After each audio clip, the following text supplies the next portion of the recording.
திரு விஜய் அவர்கள் தலைவா படத்தப்ப மேடம் ஜெயலலிதா கிட்ட அடி வாங்கினாரு. மெர்சல் மற்றும் சர்க்கார் படங்கள் வந்தப்ப எடப்பாடி பழனிசாமி அவர்கள் கிட்ட போய் ஹெல்ப் கேட்டாருன்னு சொல்லி பல விஷயங்கள் இருக்கும்போது இப்ப திரு விஜய் அவர்கள் பல பேரை பகச்சுக்கிட்டாரு. தேவையில்லாத வார்த்தைகளை வெளியே விட்டிருந்தாரு. பர்சனல் அட்டாக்ஸ பண்ணியிருந்தாரு.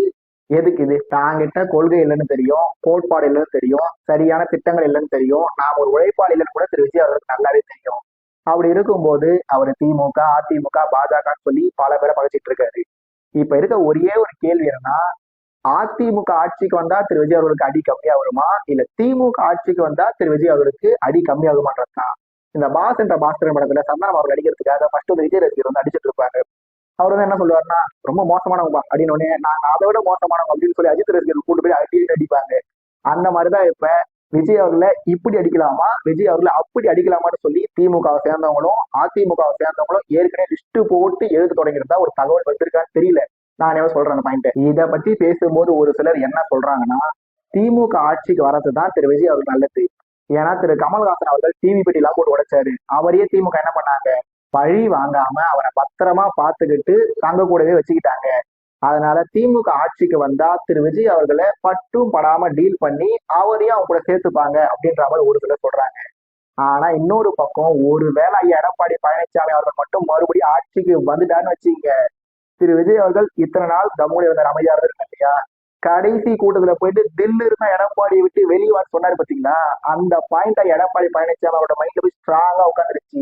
என்னையா எடப்பாடியை விட்டு வெளியே வர சொன்ன, உன்னை எடப்பாடிக்கே வந்து அவட காலில் விழ வைக்கிறேன் அப்படின்ற மாதிரி ஒரு திட்டத்துல எடப்பாடி பழனிசாமி அவர்கள் கடும் கோபத்துல இருக்காருன்றதுதான் காது வழி செய்தியா வர தொடங்கியிருக்கு. இப்படி திரு விஜய் அவர்கள் எண்ணற்ற பேரை பகச்சுக்கிட்டதுனால அவங்க எல்லாருமே திரு விஜய் அவர்களை பழிவாங்க தயாராகிட்டு இருக்காங்க. இதனால திரு விஜய் அவர்கள் முதலமைச்சர் ஆயிட்டாருன்னா சரி, எதிர்கட்சி தலைவர் ரேஞ்சுக்கு வந்துட்டாலும் ஓகே.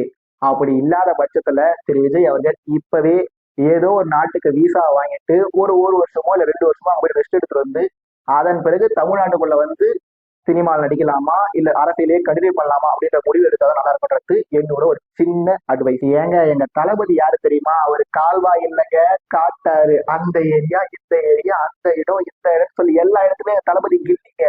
அவரை போய் தமிழ்நாட்டோட வெளியே போற சொல்றீங்க, அவரு தாங்க தமிழ்நாட்டோட நிரந்தர முதலமைச்சர் அப்படின்னு சொல்லி அவரோட பக்காமா கட்சியை சேர்ந்தவங்க ஒரு பக்கம். இன்னொரு பக்கம் திரு விஜய் அவர்கள்லாம் ஊதி பெரிதாக்கப்பட்ட பிம்பம் மட்டும்தாங்க. அவருக்கு ஓட்டு போட்டவங்க வெளியே வந்து ரீல்ஸ் போட்டதுனால அது பெரிய விஷயமா ட்ரெண்ட் ஆயிருக்கு.